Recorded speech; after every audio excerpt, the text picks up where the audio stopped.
জামালপুরের মাদারগঞ্জে বড় ছেলের প্রতারণার কারণে পুরো পরিবার জায়গা জমি থেকে বঞ্চিত হয়েছে।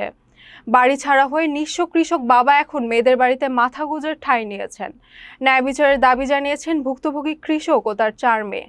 জামালপুরের মাদারগঞ্জ উপজেলার গুনারীতলা ইউনিয়নের নদীর পূর্ব পাড়া এলাকার হতভাগা কৃষক আলহাজ আনার আলী মণ্ডল। অভিযোগ উঠেছে তার বড় ছেলে জাহাঙ্গীর হজে পাঠানোর প্রলোভন দেখিয়ে এবং প্রতারণার জালে ফেলে বাবার সমস্ত সম্পত্তি নিজের ও ছোট ভাই জাহিনের নামে দলিল করে নিয়েছেন। এরপর বাবাকে বাড়ি থেকে বের করে দিলে তিনি মেয়েদের আশ্রয়ে দিন কাটাচ্ছেন। স্বামী হারানো মেয়ে রহিমা জানান বাবাও তাদের জন্য কবর দেওয়ার জায়গাটুকুও রাখেনি জাহাঙ্গীর।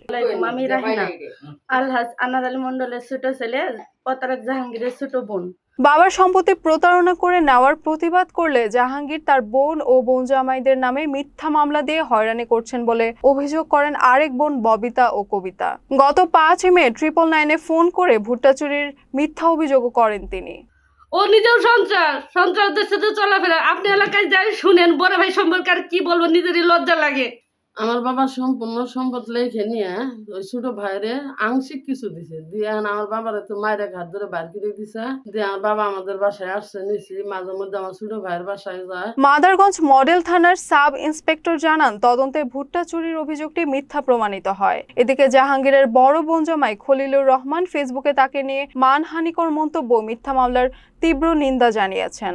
জাহাঙ্গীর আমার বড় শালক, যেসব কথা মোবাইলে বা ফেসবুকে লোকের মাধ্যমে জানতে পারলাম যে আমার নামে যেসব মান ক্ষুণ্ণ করার কথা বলতেছে এটা সম্পূর্ণ মিথ্যা, বানোয়াট এবং তার নিজের একটা বক্তব্য। আমি পেনশন আসার পরে জানি যে জাহাঙ্গীর তার বাপের সম্পত্তি প্রতারক করে লিখে নিয়েছে।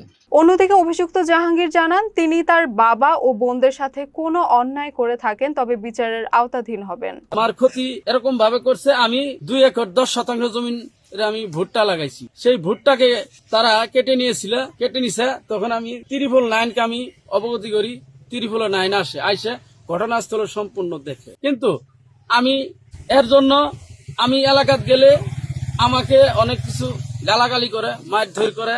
এর জন্য আমি বাড়ি ঘর ফালাই দিয়ে আমি কিন্তু অন্য একখানে আমার শ্বশুর বাড়িতে চলে আসছি। পারিবারিক প্রতারণার ঘটনায় প্রশাসনের হস্তক্ষেপ কামনা করে দ্রুত ন্যায় বিচার চেয়েছেন নিঃস্ব কৃষক ও তার পরিবার।